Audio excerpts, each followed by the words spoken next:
bersama kita di Ajura Fashion Baby and Kids. Aku babynya, kidsnya lagi sekolah ya. Tina, aku lagi live dulu. Iya.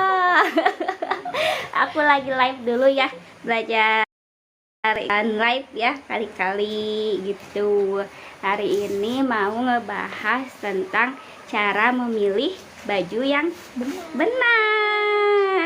Sebelum beli baju itu harus dicek dulu kualitas jahitannya udah bagus belum. Kenapa harus dicek? Karena nanti teh menentukan daya tahan bajunya kuat dipakai lama atau enggak. Selain dari pemakaian bahan ya, pernah saya share di postingan sebelumnya itu bahan apa sih yang cocok buat balita tentunya ya, karena balita itu kasihan kalau dikasih bahan yang panas, bahan yang nggak adem, nggak nyerap keringat, karena nanti dia nggak akan nyaman. Ada beberapa bahan di postingan sebelumnya itu, tapi belum live ya, itu baru postingan. Beberapa bahan tapi saya belum bawa contohnya untuk saat ini.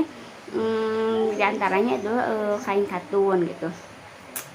Untuk kaos itu kain katun itu cocok untuk anak balita, dewasa juga cocok memakai kain katun.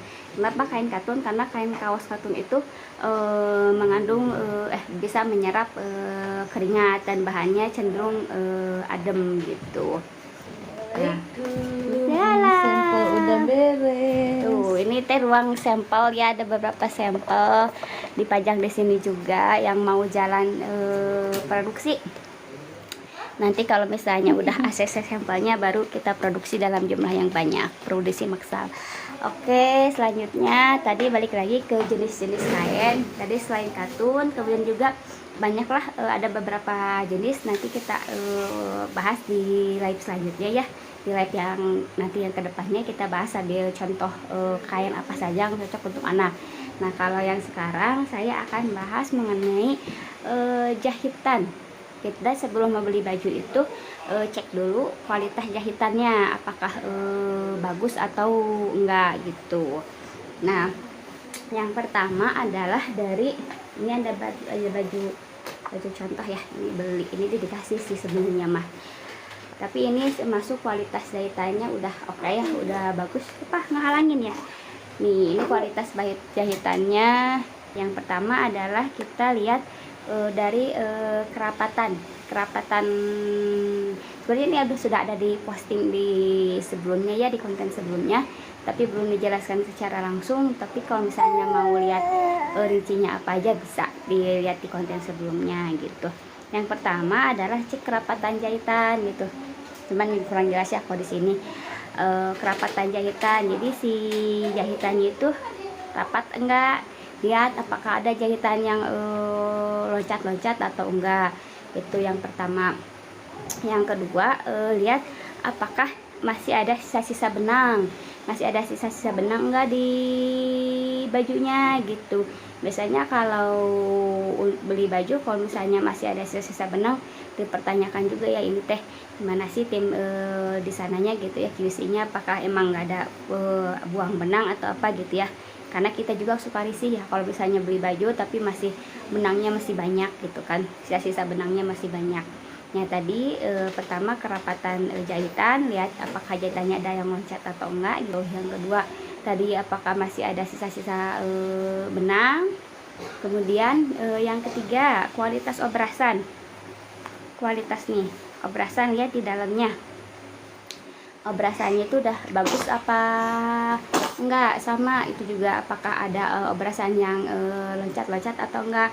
Soalnya kalau misalnya apalagi di celana ya, di celana bayi itu pernah beberapa kali beli celana bayi, memang sih harganya cuma murah gitu.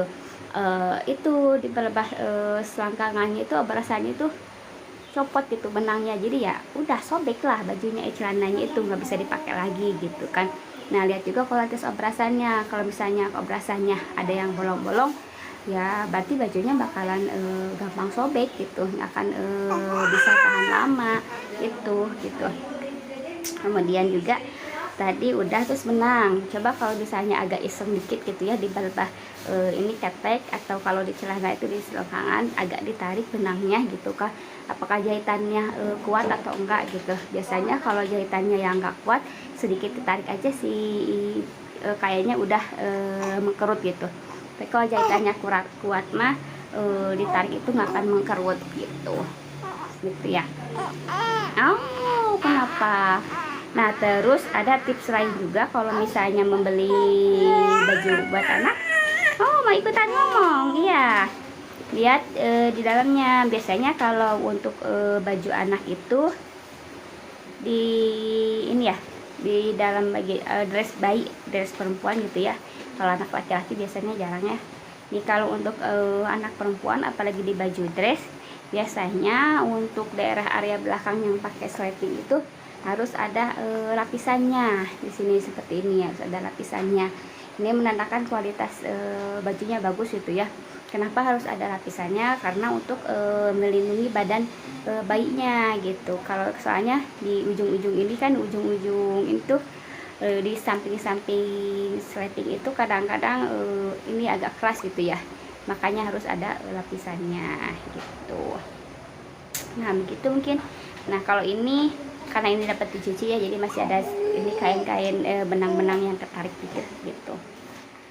Nah, itu terus juga hal lainnya kalau untuk baju dewasa ini ada contoh ini mah contoh dari legging ya. Kalau itu mungkin lihat jahitannya, pelebah jahitannya yang lurusnya.